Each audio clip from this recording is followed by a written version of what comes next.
हाँ, हेलो बच्चों, क्या हाल चाल है। चलिए आज से हम नया चैप्टर शुरू करते हैं, वर्ग एवं वर्गमूल।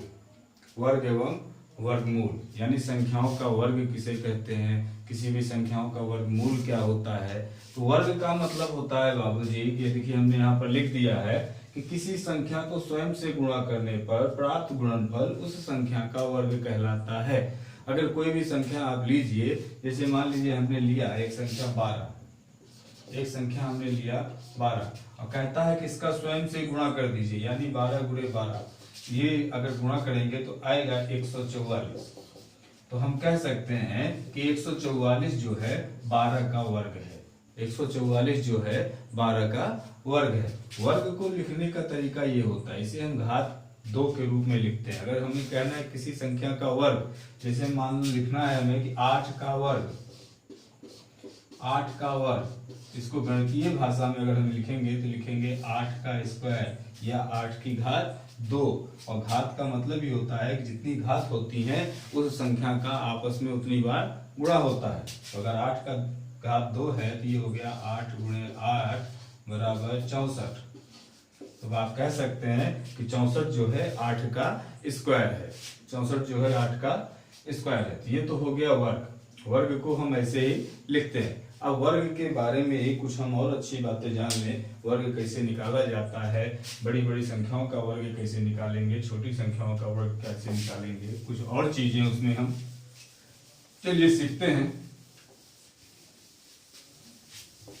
कहता है पहले, सबसे पहली बात तो ये कि अभी हमने देखा कि जैसे 4 का स्क्वायर किया तो आया 16। तो 16 क्या है, 4 का वर्ग है। 16 क्या है, 4 का वर्ग है, यानी ये एक पूर्ण वर्ग संख्या है। एक पूर्ण वर्ग संख्या है। ये एक पूर्ण वर्ग संख्या है। पूर्ण वर्ग संख्या कौन सी संख्या पूर्ण वर्ग संख्या है या कौन सी संख्या पूर्ण वर्ग संख्या नहीं है, इसके लिए हमें निकालना पड़ता है वर्गमूल। उस संख्या का क्या निकालेंगे हम, वर्गमूल। अगर वर्गमूल पूर्ण अंक में आ गया, जैसे वर्गमूल आ गया 5, वर्गमूल आ गया 12, वर्गमूल आ गया 14, अगर उस संख्या का वर्गमूल निकालने पर ऐसे एक पूर्ण संख्या आ जाए, तब तो हम कह सकते हैं कि वो संख्या दी हुई संख्या पूर्ण वर्ग है। जैसे मान लो हमने लिखा कि 121 आपसे पूछा कि एक पूर्ण वर्ग संख्या है कि नहीं है, तो हम क्या करेंगे, 121 का वर्गमूल निकालेंगे। तो जब 121 का वर्गमूल निकालेंगे तो आएगा 11। अब देखिए 11 एक पूर्ण संख्या है। पूर्ण संख्या है तो हम कहेंगे कि 121 एक पूर्ण वर्ग संख्या है। अभी आप टेंशन बिल्कुल मत लीजिए, हम बताएंगे आपको कि वर्गमूल कैसे निकाला जाता है। अभी हम सिर्फ आपको ये बता रहे हैं कि पूर्ण वर्ग संख्या पहचानने का तरीका क्या होता है। तो पूर्ण वर्ग संख्या पहचानने का तरीका ये होता है कि आप उसका वर्गमूल निकालेंगे। अगर किसी का वर्गमूल निकाल रहे हैं, वो आ गया 11.5, या मान लीजिए 123 का अगर आप वर्गमूल निकालोगे तो ये पूर्ण संख्या के रूप में नहीं आएगा, दशमलव में आएगा। तो ये कहेंगे कि ये किसी का वर्ग, तो ये पूर्ण वर्ग संख्या नहीं है, ये पूर्ण वर्ग संख्या नहीं है। या ऐसे अंक अगर आपसे पूछे कि कौन सी संख्या पूर्ण वर्ग संख्या है, तो ऐसे अंक जो किसी भी संख्या का वर्ग न हो, ऐसे अंक जो किसी भी संख्या का वर्ग न हो। जैसे मान लो 13 जो है किसी भी संख्या का वर्ग नहीं है। 14 भी किसी संख्या का वर्ग नहीं है। 15 भी किसी संख्या का वर्ग नहीं है। लेकिन 16 किसका वर्ग है, 16 है 4 का वर्ग। 4 गुणे 4 करेंगे तो कितना आ जाएगा, 16। तो वो संख्याएं जो किसी भी संख्या का वर्ग न हो, पूर्ण वर्ग संख्या नहीं होती है। अब देखिए इसमें कुछ तरीके भी हैं, कुछ आसान तरीके हैं, कुछ तो बहुत ही आसान तरीके हैं कि पहचानना है कि हमें आसानी से कि ये पूर्ण वर्ग है कि नहीं है। सबके लिए हम वर्गमूल ही तो नहीं निकालेंगे। अगर बहुत बड़ी संख्या दी गई है और हमें पूछ ले कि ये पूर्ण वर्ग है कि नहीं है, तो उसके लिए भी हम देखते हैं। देखो अगर हम 0 का स्क्वायर किए तो आया 0, 1 का स्क्वायर किए तो आया 1, 2 का स्क्वायर किए तो आया 4, 3 का स्क्वायर किए तो आया 9, 4 का स्क्वायर किए तो आया 16, 5 का स्क्वायर किए तो आया 25, 6 का स्क्वायर किए तो आया 36, 7 का स्क्वायर किए तो आया 49, 8 का स्क्वायर किए तो आया 64, 9 का स्क्वायर किए तो आया 81। अब देखो दुनिया की जितनी भी संख्याएं होती हैं वो 0 से लेकर के 9 ये इन्हीं अंकों से मिलकर के बनी होती है। तो अब अगर हम सबका स्क्वायर हमने कर लिया और सबका देखिए ये हमने किया स्क्वायर और हमने देखिए सबका 1 से 9 तक हमने इसका वर्ग भी निकाल लिया। अब सबके आप इकाई के अंक को देखिए, इकाई के अंक को, सिर्फ और सिर्फ इकाई के अंक को। अगर 0 इकाई का अंक है तो अगर उसका वर्ग करेंगे तब भी 0 आएगा। अगर इकाई का अंक 1 है उसका वर्ग करेंगे तो 1 आएगा, 2 है तो उसका वर्ग करेंगे तो 4 आएगा, 3 है तो उसका वर्ग करेंगे 9, 4 है तो उसका वर्ग करेंगे 6, 5 है तो उसका वर्ग करेंगे 25। इसको आप ऐसे अलग से निकाल दीजिए, ये एक स्पेशल केस है। आगे चलते हैं। 6 का वर्ग करेंगे 36, 7 का वर्ग करेंगे 49, 8 का वर्ग करेंगे 64, 9 का वर्ग करेंगे 1। अब देखो 0 वाला भी देखते हैं, यहां से चलते हैं। एक कहाँ कहाँ आ रहा है, एक यहाँ आ रहा है और एक यहाँ आ रहा है। यानी अगर इकाई के अंक में 1 है और उसका स्क्वायर करेंगे तो भी 1 आएगा, अगर इकाई के अंक में 9 है तो उसका स्क्वायर करेंगे तब भी 1 आएगा। खैर उससे पहले एक चीज और जान लेते हैं। देखो सबका इकाई का अंक देखिए, इकाई का अंक 1 है, 4 है, 9 है, 6 है, 5 है, 6 है, 9 है, 4 है, 1 है। यानी टोटल इकाई के अंक कितने हैं? टोटल है 1 है, 4 है, 9 है, 6 है, 5 है। 1 है, 4 है, 9 है, 6 है, 5 है। यानी 0 से लेकर के 9 तक में 0 को भी मत गिनिएगा, 0 को भी मत गिनिएगा। हम 1 से लेकर के 9 तक में देखिए कौन कौन संख्या है। 1 है, 4 है, 9 है, 6 है, 5 है। और कौन कौन सी नहीं है? तो जो संख्या नहीं है वो 2 नहीं है, 3 नहीं है, 5 है, 6 है, 7 नहीं है और 8 नहीं है। ये 4 संख्या आप याद रखिएगा, ये 4 संख्या आप याद रखिएगा। देखिए इस पूरे में किसी के भी इकाई के अंक में न तो 2 है, न तो 3 है, न तो 7 है, न ही 8 है। इसका क्या मतलब हुआ? इसका मतलब हुआ कि जिन संख्याओं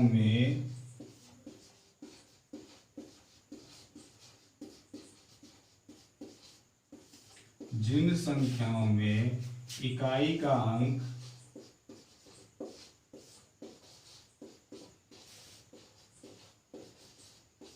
ऊपर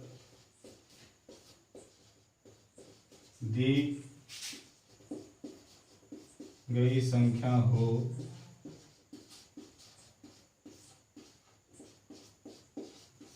वह पूर्ण वर्ग संख्या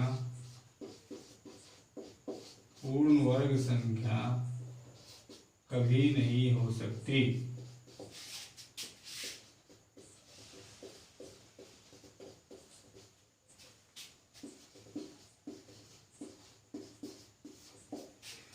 मतलब जिन जिन संख्याओं के अंत में 2 है, 3 है, 7 है, 8 है, वो संख्या कभी पूर्ण वर्ग संख्या नहीं हो सकती। जैसे क्वेश्चन आपसे पूछ लिया 123, 121, 256, 625, बताइए निम्न में से कौन सी पूर्ण वर्ग संख्या नहीं है? तो आप जानते हो कि अगर एक होगा तो पूर्ण वर्ग हो सकता है। कौन कौन सी नहीं हो?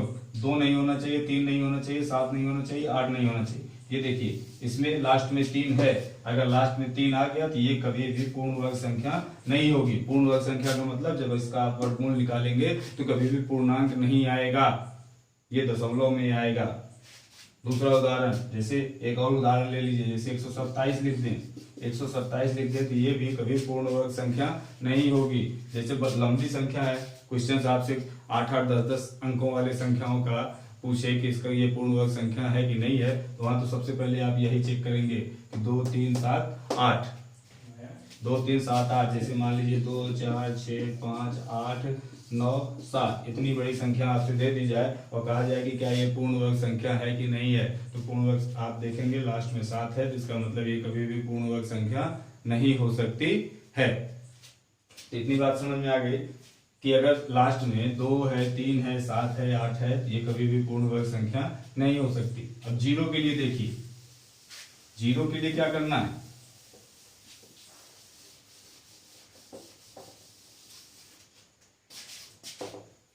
जीरो के लिए क्या करना है, तो जीरो के लिए दो कंडीशन होती है। पहला, जीरो, अगर इकाई का अंक जीरो है,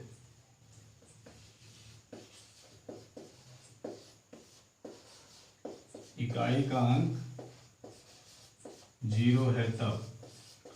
जीरो के लिए पहली कंडीशन ये है कि पहला नंबर है कि जीरो की संख्या सम होनी चाहिए, सम होनी चाहिए। दूसरा रूल ये है कि जीरो के साथ का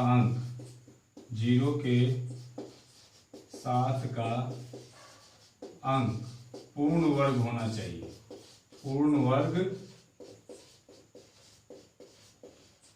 होना चाहिए। कहने का मतलब देखो, अगर हम लिखें 10 लिखें, हमने पहला नियम क्या चेक करना है कि जीरो की संख्या सम होनी चाहिए। जीरो कितना है, 1 है, और 1 क्या है, सम संख्या नहीं है, तो पहला ये कट हो गया। जीरो सम संख्या में नहीं है, इसका मतलब ये पूर्ण वर्ग संख्या नहीं है।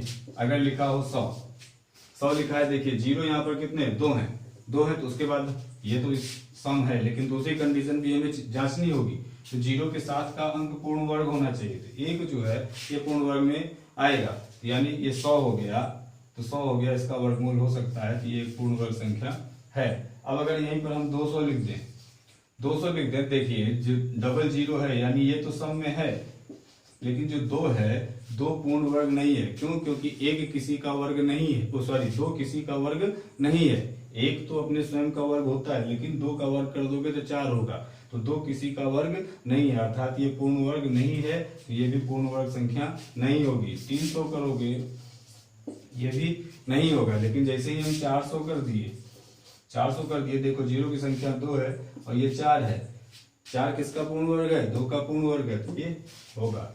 अगर हम लिख दें 625, 1 2 3 4 5, ठीक। अब देखिए क्या ये पूर्ण वर्ग संख्या है, तो आप कहोगे 3 2 5, ये विषम संख्या हो गई, तो पूर्ण वर्ग संख्या नहीं हो सकती, ये नहीं हो सकती। लेकिन अगर हम लिख दें 625 ये, तो क्या ये पूर्ण वर्ग संख्या है, तो आप कहोगे ये देखिए ये और ये दोनों जोड़ दिए 4 हो गए, यानी सम हो गया, और 625 25 का स्क्वायर होता है, तो ये पूर्ण वर्ग संख्या है। तो ये तो हो गया पूर्ण वर्ग वाली बात। आइए एक चीज और देख लेते हैं कि वर्ग निकालते कैसे हैं। तो जिस संख्या में इकाई का अंक 5 हो, उसका पूर्ण वर्ग में भी इकाई का अंक 5 ही आएगा। 5 वाला स्पेशल केस होता है कि जिस संख्या की इकाई का अंक 5 होगा, उसका वर्ग करोगे तो उसका भी इकाई का अंक 5 ही आएगा। अब जैसे कुछ वर्ग निकालने का हम आपको तरीका बताते हैं।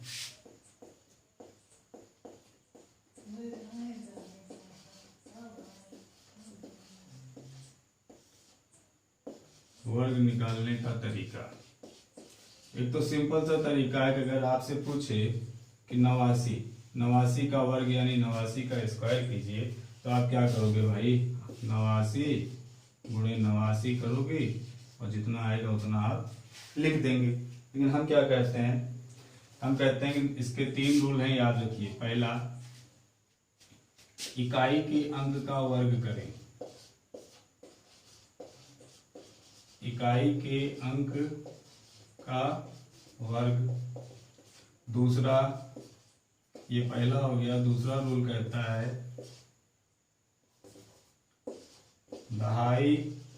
दहाई का अंक गुणे इकाई का अंक, और फिर इनका 2 से गुणा कीजिए। और फिर तीसरा नियम होता है कि दहाई का वर्ग कीजिए, दहाई का वर्ग कीजिए, दहाई का वर्ग कीजिए। तो ये 3 नियम आपको याद रखने होंगे, और देखिए आसानी से हम वर्ग निकाल सकते हैं। छोटे से पहले शुरुआत करते हैं। जैसे मान लीजिए 12 का स्क्वायर है जी, 1 से लेकर के 25 तक का वर्ग तो एकदम जबान पर रटा होना चाहिए, तब फिर आप वर्गमूल आसानी से निकाल पाएंगे। क्योंकि वर्गमूल भाग विधि से निकालने के लिए तब फिर आसानी से आप निकाल पाएंगे। ये देखिए 12 का स्क्वायर, इस नियम से पहले अगर 12 का स्क्वायर हम सीधे कहें तो हमको याद है 144 होता है, लेकिन इस नियम से करें पहले क्या कहता है इकाई के अंक का वर्ग कर दीजिए। तो इसका इकाई का अंक कितना है 1 है, तो सॉरी 2 है, तो 2 का वर्ग कर दिए, कितना हुआ 4 हुआ। अब कह रहा है कि दहाई का अंक गुणे इकाई का अंक, दहाई का अंक कितना है 1 है, इकाई का अंक कितना है 2 है, और उसके बाद क्या कह रहा है 2 से गुणा कर दीजिए, तो 1 दूनी 2, 2 दूनी 4, 4 यहाँ पर हमने लिख दिया। अब उसके बाद तीसरा वर्ग क्या कह रहा है कि दहाई का वर्ग कर दीजिए, तो दहाई का वर्ग कर देंगे तो 1 का वर्ग करेंगे तो 1 आ गया, 144 हो गया। थोड़ी बड़ी संख्या लेते हैं, जैसे 32 हो गया, 32 हो गया, 32 का वर्ग करेंगे सबसे पहले क्या इकाई के अंक का वर्ग करेंगे तो कितना हो गया 4 हो गया, फिर इकाई का अंक का वर्ग किया, फिर दहाई का अंक गुणे इकाई का अंक गुणे 2, दहाई का अंक 3 है, इकाई का अंक 2 है, और क्या कहते हैं गुणे 2, तो 3 दूनी 6 दूनी 12, 12 का 2 हासिल एक आया, हासिल एक अलग रख लेंगे। उसके बाद कह रहा है कि दहाई का वर्ग कीजिए, दहाई के अंक का वर्ग करेंगे 3 त्रिक 9, और पहले जो हासिल आया था 9 1 10, तो 1024 हो गया। आप चेक कर सकते हैं। अब जो पहले हमने लिखा था 89 का देखो, तो 89 का क्या होगा इकाई का अंक कितना है 9, 9 का वर्ग करेंगे कितना हो जाएगा 81, 9 का वर्ग करेंगे 81, एक आया हासिल आया 8, 8 हमने लिख दिया। फिर दहाई का अंक 8 गुणे इकाई का अंक 9, 8 9 72, और फिर गुणे 2, ये देखो 8 गुणे 9 गुणे 2 करोगे 8 9 72 दूनी 144, 72 दूनी 144 आया, 144 में 8 जोड़ दिए तो 152 आया, 144 में 8 जोड़ दिए तो 152 आया, 152 का 2 हम लिख दिए, हाथ में बचा 15 शेष बचा। फिर लास्ट में हम 8 का वर्ग करेंगे, तो 8 का वर्ग करेंगे तो 8 का वर्ग हुआ 64, और 64 में ये 15 जोड़ दिए तो 5 4 9 6 1 7, ये हो गया 7921। अच्छा अगर 3 संख्याओं का हो, अगर 3 संख्याओं का हो तो देखते हैं, 3 संख्याओं का हो तो देखिए जैसे है 112, 3 संख्याओं का है, तो पहले इकाई के अंक का वर्ग करेंगे कितना हो गया 2 दूनी 4। अब जो दहाई के अंक में हम ये दोनों लेंगे, दहाई के अंक में हम सिर्फ जो 2 बचे हैं उन दोनों को हम दहाई का अंक मानेंगे, तो क्या कहता है दहाई गुणे इकाई 11 दूनी 22 और 22 दूनी 24, 24 का 4, फिर कहता है कि 11 का दहाई का अंक का वर्ग कीजिए तो 121 हो जाएगा, और 2 हासिल बचा था 123, ये हुआ। एक और देख लेते हैं, जैसे 128 है, 128 से पहले इकाई का अंक का वर्ग करेंगे तो 8 28 64, हाथ लगा 6, फिर 12, ये दोनों को दहाई का अंक मानेंगे, 12 गुणे 8 गुणे 2, 12 8 96, और 96 दूना 6, 96 दूना हो गया 6 दूनी 12, 9 दूनी 18 19, 192, 192 हाथ से 6 बचा था,